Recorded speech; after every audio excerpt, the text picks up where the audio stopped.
Bapak Ibu semuanya, terima kasih sudah hadir di pelatihan Business Writing Skill tanggal 14 Mei hari Sabtu.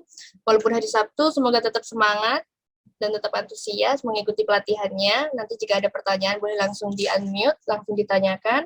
Dan untuk pelatihan hari ini ada pre-test, terus nanti juga ada post-test di akhir acara mengisi evaluasi dan lembar komitmen. Dan untuk di pelatihan kali ini mohon di-on kamera bisa dan memungkinkan. Sekian dari saya, mungkin langsung dengan Ibu Ani. Terima kasih. Bu ya, karena ada yang mengatakan tak kenal maka tak sayang gitu ya. Ya tak kenal maka yuk kita kenalan juga gitu ya. Baik, Bapak Ibu, pertama-tama kami mengucapkan terima kasih ya kepada Bank DKI yang sudah mempercayakan training Business Writing Skill ini ke PT Johnson Indonesia. Nah, jadi PT Johnson Indonesia ini adalah satu perusahaan yang bergerak di bidang jasa pelatihan dan konsultasi ya. Nah, untuk pelatihan sendiri kami bidang yang kami masuki itu semua bidang ya, baik itu manajemen keuangan, manajemen marketing, manajemen sumber daya manusia dan semuanya ya. Klien kami juga ada dari industri yang berbagai macam, salah satunya juga bank ya seperti Bank DKI ini. Nah, jadi kami masuk ke semua bidang industri dan kami sudah ada sejak tahun 2002. Kami memberikan pelatihan baik itu yang in-house training maupun yang public training ya. Nah, kalau belakangan ini kebanyakan juga pelaksanaannya online ya Bapak Ibu seperti kita saat ini ya. Nah, selama 1 hari ini nanti kita akan bicara terkait dengan business writing skill dan saya sendiri Ani, lengkapnya Ani Wijaya. Saya sebagai salah satu trainer di PT Johnson Indonesia dan konsultan di PT Johnson Indonesia ini. Saya sebagai trainer untuk bidang-bidang yang sifatnya soft skill dan juga yang terkait dengan manajemen sumber daya manusia ataupun keterampilan-keterampilan yang sifatnya umum. Ya salah satunya adalah teknik menulis ini ya, keterampilan menulis ini. Nah, saya sendiri sebelum saya terjun ke dunia training dan konsultan, saya sama seperti Bapak Ibu, saya juga bekerja di perusahaan-perusahaan dan salah satunya sama juga dengan Bapak Ibu, saya pernah bekerja di bank. Jadi yang namanya bank itu sudah familiar sekali ya, ruang lingkup tugasnya seperti apa itu sangat jelas sekali. Ya, walaupun antara satu bank dengan bank lain pastinya berbeda ya Bapak Ibu ya. Nah, setelah saya bekerja sekitar ya kurang lebih 20 tahun, akhirnya saya memutuskan untuk masuk ke dunia training dan konsultan sampai saat ini. Saya sendiri latar belakang saya psikologi dan manajemen untuk bidang marketing internasional. Nah, mudah-mudahan dengan apa yang saya miliki, saya bisa berbagi dengan Bapak Ibu sekalian. Kalau soal menulis, memang ini satu hal yang menarik buat saya ya. Jadi walaupun saya bukan penulis tetapi saya juga sebagai editor penulisan buku, kemudian juga kalau di perusahaan terutama waktu saya di bank itu saya banyak sekali menulis, salah satunya juga company profile, kemudian annual report, kemudian banyaklah yang menjadi bidang di mana saya akhirnya menikmati menulis itu gitu ya. Nah, itu perkenalan singkat tentang diri saya. Nah, nanti kita bisa berkenalan lebih lanjut dengan Bapak Ibu semuanya dan kita juga bisa diskusi lebih lanjut lagi terkait dengan teknik menulis ini ya. Nah, nanti saya tidak bicara sendiri ya Bapak Ibu ya, kita pasti akan interaktif ya. Jadi silahkan ketika saya menjelaskan ada hal-hal yang ingin Bapak Ibu tanyakan silahkan ya. Kemudian juga kalau misalnya ada yang mau bertanya silahkan. Jadi tidak perlu menunggu waktu di mana saya memberikan waktu khusus untuk bertanya, silahkan Bapak Ibu bisa raise hand atau menyebutkan namanya dan kita bisa mulai interaksinya. Dan yang pasti juga nanti kita ada latihan-latihan ya Bapak Ibu ya. Mungkin sebelumnya juga sudah diinfokan bahwa Bapak Ibu diminta untuk mempersiapkan bahan untuk pembahasan nantinya. Karena kalau kita nanti kita mencoba latihan kita membuat dulu itu pasti butuh waktunya panjang ya. Nah, jadi Bapak Ibu sudah mempersiapkan nanti dari apa yang sudah Bapak Ibu persiapkan itulah yang nanti kita bahas. Baik, itu pembukaan dari saya juga pengen juga mendengar salah satu atau dua dari Bank DKI. Mungkin ada yang mau menyampaikan, memperkenalkan Bank DKI ataupun diri secara umum. Karena kalau satu-satu pasti panjang ya Bapak Ibu ya. Oke, mungkin ada satu yang mau menyampaikan sesuatu, memperkenalkan Bank DKI dan secara keseluruhan teman-teman yang hadir di sini. Silakan. 1, 2, 3. Baik. Terima kasih Bapak Ibu. Baik, terima kasih. Ya, Bapak Ibu sekalian, kita akan lanjutkan kegiatan kita ya untuk training ini ya. Mudah-mudahan semua tetap semangat ya. Nah, supaya kita mulai nih interaksi kita ya. Nah, jadi begini Bapak Ibu, kalau saya menyapa Anda dengan apa kabar Bapak Ibu ya. Nah, Anda menjawab dengan seruan sehat. Apa kabar Bapak Ibu? Sehat, semangat, bahagia ya. Lalu saya tanya lagi, sedang apa? Berkumpul, kita kan berkumpul ya hari ini ya. Berkumpul, bersenang-senang ya. Jadi walaupun ini pelatihan kita senang-senang ya Bapak Ibu ya, karena kalau sampai terlalu serius nanti malah kita nggak masuk nih gitu ya. Berkumpul, bersenang-senang ya. Siap mengikuti pelatihan? Siap. Ya, jadi kita coba dengan gerakan ya Bapak Ibu ya, supaya kita menunjukkan semangat kita dan ekspresi kita ya. Kita mulai interaksi kita. Siap ya Bapak Ibu ya? Apa kabar Bapak Ibu? Sehat. Sehat? Semangat. Bahagia. Bahagia. Ya. Sedang apa? Berkumpul. Senang-senang. Siap mengikuti pelatihan ini? Siap. Ya. Oke. Ya, kita kasih semangat buat kita sekalian. Baik, Bapak Ibu, kita akan masuk ke materi kita ya, terkait dengan business writing skill.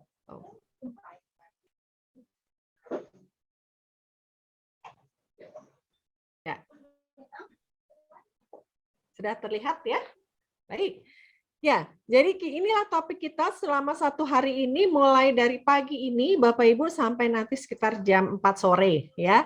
Nah, jadi dengan pelatihan ini diharapkan nanti Bapak Ibu bisa memiliki kemampuan komunikasi secara tertulis yang lebih efektif. Saya yakin Bapak Ibu sekarang ini pun sudah memiliki keterampilan menulis, tinggal nanti coba direview kembali ya, sejauh mana apa yang Bapak Ibu lakukan, apakah sesuai dengan standar yang diharapkan atau yang seharusnya. Nah, nanti ini jadi bahan evaluasi sehingga pada akhirnya diharapkan Bapak Ibu bisa menulis dengan lebih efektif dan lebih powerful. Karena yang namanya tulisan ya bukan sekedar oh iya yang penting isinya masuk semuanya ya, tetapi juga bagaimana ini menjadi tulisan yang enak dibaca sehingga orang tertarik untuk membaca ya, dan pada akhirnya memahami apa yang mereka baca ya. Nah, jadi dengan pelatihan ini diharapkan keterampilan Bapak Ibu di dalam menulis, entah itu surat, laporan, dan yang lain-lain, ini menjadi lebih baik lagi ya. Nah, inilah tujuan dari pelatihan kita, dan agenda pelatihan ini nanti apa saja yang kita bahas ya terkait dengan komunikasi ya, komunikasi di dalam bisnis, khususnya komunikasi tertulis Bapak Ibu. Dan juga apa tantangan dan seni dalam menulis, karena memang pada faktanya banyak sekali orang-orang kalau bicara katanya sih gampang, ngomong tuh gampang, tapi begitu suruh menulis aduh udah deh pusing gitu ya. Butuh waktu lebih panjang. Bukan berarti tidak bisa, bisa, tapi butuh waktunya lebih panjang. Nah, ini yang kita bahas, tantangan dan seni dalam menulis. Nah, nanti kita juga ada break 15 menit ya, sekitar jam 10.30 sampai 10.45. Nah, kemudian dilanjutkan juga dengan bahasa dalam penulisan. Seperti apa bahasa dalam penulisan? Sehingga kita bisa menyajikan penulisan yang ringkas tapi lengkap dan juga enak dibaca dan juga sopan ya Bapak Ibu ya, terutama dalam pemilihan kata-katanya. Nah, kemudian secara spesifik kita masuk ke teknik-teknik penulisan, baik itu memo, email, notula rapat, kemudian surat, laporan, dan juga sesuai dengan permintaan juga bagaimana teknik penulisan dengan Microsoft Office. Jadi nanti sekilas ya Bapak Ibu ya, kita coba untuk mereview tentang Microsoft Office yang biasa kita pakailah ya dalam keseharian kita ketika kita menulis, kemudian Excel ataupun PowerPoint ya. Ya, inilah bahasan kita Bapak Ibu ya. Kita ada 2 kali break dan 1 kali break agak panjang di makan siang. Ya, waktu breaknya ini fleksibel saja ya Bapak Ibu ya. Nanti kalau misalnya oh Bapak Ibu butuh waktu sedikit lebih panjang atau kita mau perpendek, boleh saja gitu ya. Nah, Bapak Ibu, kita mulai masuk ke pembahasan kita ya. Kalau kita bicara tentang komunikasi di dalam bisnis, kita tidak pernah lepas ya dari komunikasi. Ya, ada yang tidak pernah berkomunikasi, Bapak Ibu? Sepertinya tidak mungkin ya. Di dalam hubungan kerja pasti kita akan melakukan komunikasi. Karena memang ini merupakan salah satu poin penting, salah satu hal yang pasti akan terjadi ataupun pasti akan dilakukan. Baik itu internal di dalam perusahaan, di dalam Bank DKI, ataupun juga eksternal dengan pihak luar di luar Bank DKI. Ya. Dan komunikasi yang kita lakukan ini bermacam-macam, ya. Baik itu yang formal ataupun informal, yang tertulis ataupun yang secara verbal kita lakukan, ya, atau secara lisan kita lakukan. Nah, itu banyak komunikasi yang terjadi. Dan dengan komunikasi ini perusahaan berharap nantinya tujuan perusahaan bisa tercapai. Karena kalau di dalam perusahaan komunikasinya kacau, nah ini kan berarti apa? Kerjasama juga akan sulit untuk tercapai ya Bapak Ibu ya. Nah jadi dengan komunikasi yang kita lakukan apapun bentuknya, ya komunikasi lisan saja ada yang dengan kata-kata, ada juga dengan bahasa tubuh ya Bapak Ibu ya. Orang tidak usah bicara, dari bahasa tubuhnya aja udah terlihat apa sih maksudnya ya. Nah, kemudian juga kalau komunikasi verbal atau komunikasi dengan kata-kata bisa secara tertulis, bisa secara lisan. Yang tadi dikatakan kalau secara lisan orang menganggap wah gampang lah kalau bahasa lisan ya cuma bicara saja bisa lah. Ya, karena memang pada faktanya Bapak Ibu ya, banyak orang ya waktunya lebih banyak dialokasikan untuk apa? Untuk bicara. Ya, yang satu bicara, yang satu mendengarkan. Ya, jadi alokasi waktu kita memang kebanyakan adalah untuk kita komunikasi secara lisan. Komunikasi secara tertulis itu alokasi waktunya, waktu yang digunakan itu sangat-sangat sedikit. Ini paling sedikit dibandingkan dengan yang lain gitu ya. Membaca apalagi zaman sekarang ya Bapak Ibu ya sudah ada media sosial ya, ada media sosial yang memuat berita macam-macam dan setiap orang pasti akan membaca.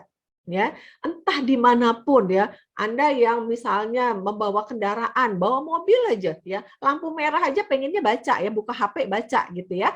Apalagi kemudian kalau Anda tidak mengendarai mobil sendiri ya, misalnya naik MRT kan, naik Transjakarta kan, naik apapun gitu ya. Nah, Anda biasanya orang-orang apa yang dilakukan? Dia membaca, tapi menulis itu persentasinya paling sedikit. Karena itu dikatakan apa? Susah loh menulis ya. Nah, kalau buat Bapak Ibu sekalian, nah sebelum kita lanjut, mana yang lebih menurut Anda lebih mudah?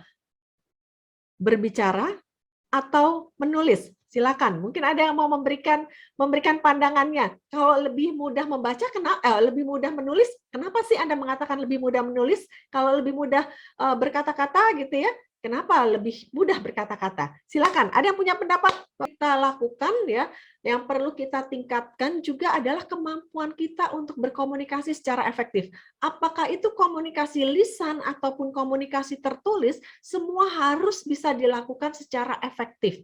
Efektif artinya apa yang mau kita sampaikan dipahami oleh orang lain sesuai dengan yang kita maksud. Kalau saya mengatakan A, orang juga menerimanya A. Saya menuliskan B, orang juga memahaminya itu sebagai B. Nah, itulah efektif. Nah, kalau komunikasi ini efektif, maka kalau ada permasalahan, ini penyelesaiannya bisa lebih cepat. Karena apa? Masing-masing punya pemahaman yang sama. Ya, kemudian juga keputusan yang diambil juga lebih kuat karena komunikasinya efektif, baik tertulis ataupun secara lisan. Dikatakan juga produktivitas kerja meningkat, kemudian kerjasama, hubungan kerja meningkat. Ya, nah kemudian juga meningkatkan citra profesional. Komunikasi, baik tertulis ataupun secara lisan, itu kembali yang saya katakan tadi, menunjukkan bukan siapa Anda sebagai pribadi, tetapi Anda sebagai Bank DKI. Atau secara spesifiknya, kalau internal perusahaan, Anda sebagai orang audit atau Anda sebagai auditor. Ya.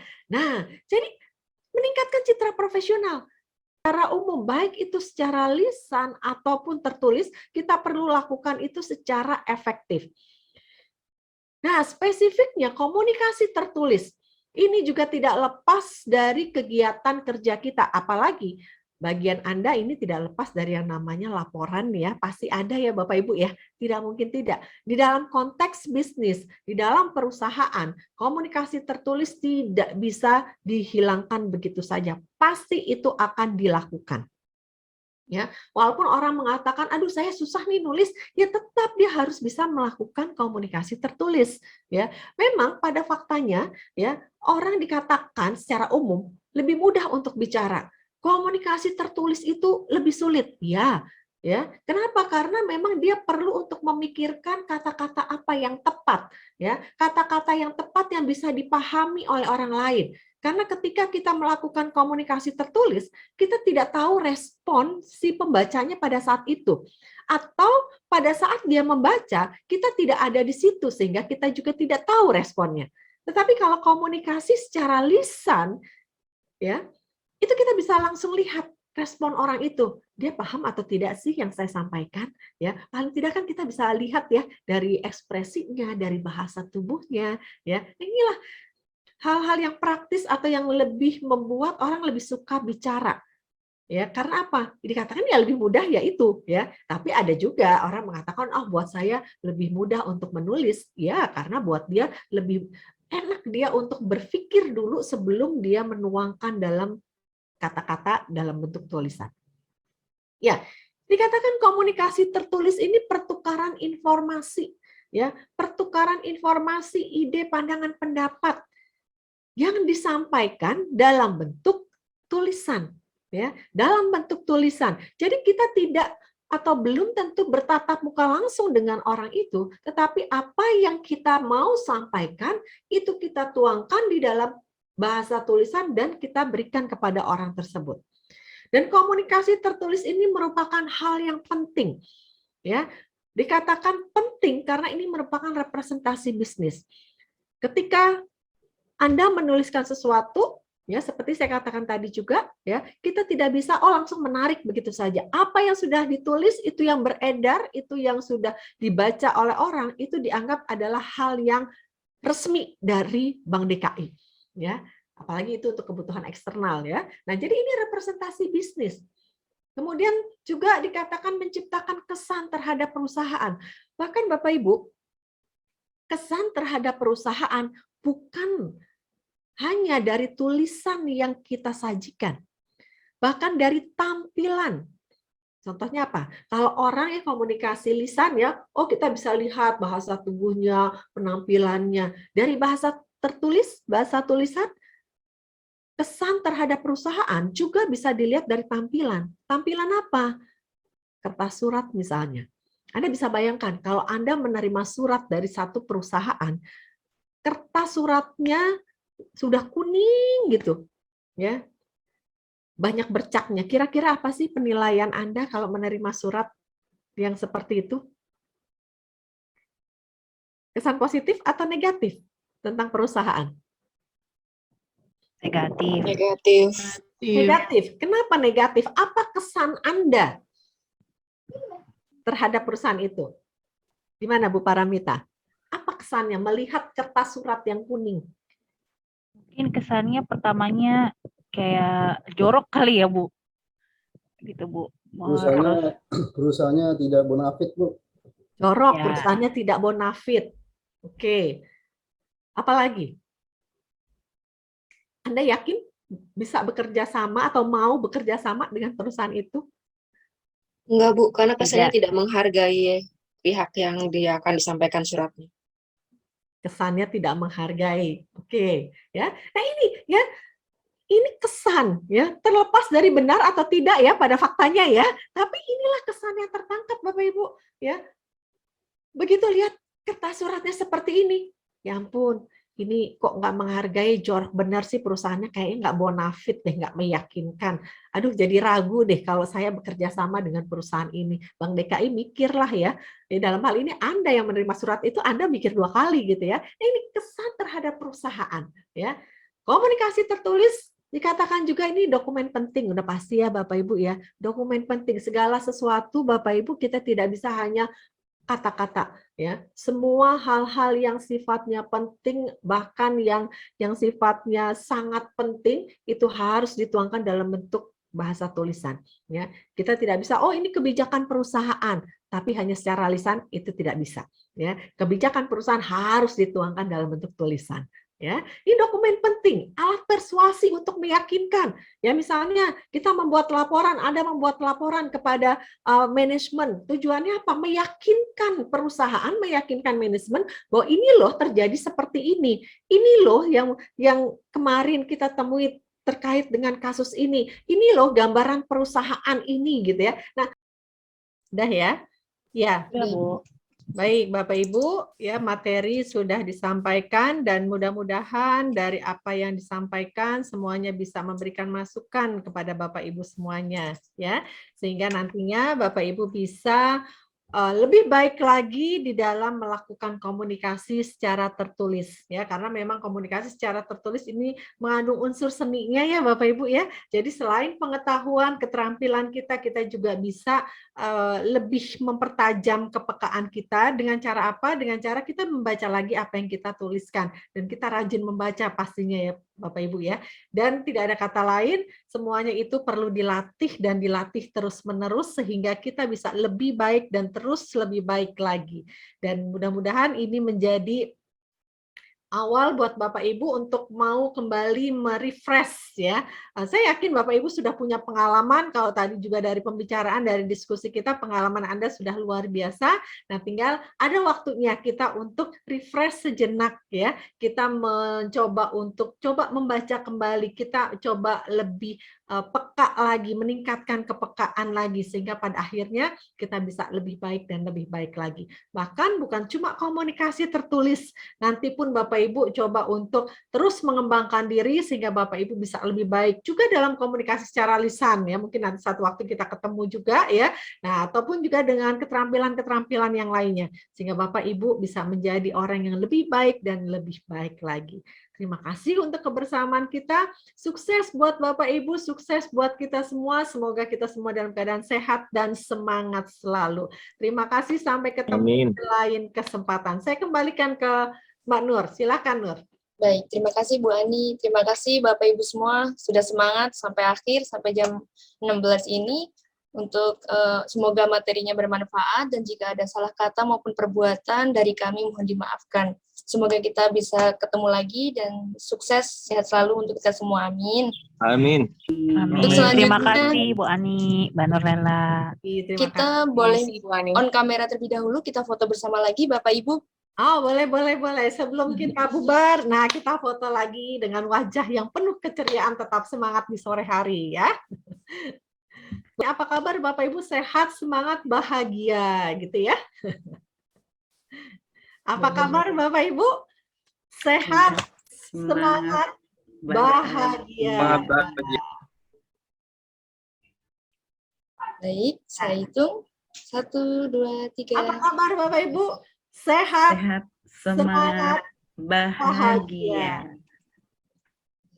Oke. Terima kasih Bapak Ibu semua. Sampai ketemu lagi. Sehat selalu untuk kita semua Bapak Ibu.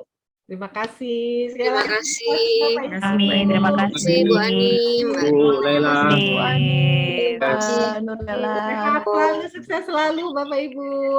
Terima kasih. Terima kasih. Izin live ya Ibu. Terima kasih semuanya. Terima kasih Bapak Ibu. Terima kasih. Izin live. Terima kasih. Terima kasih. Erwin. Silakan.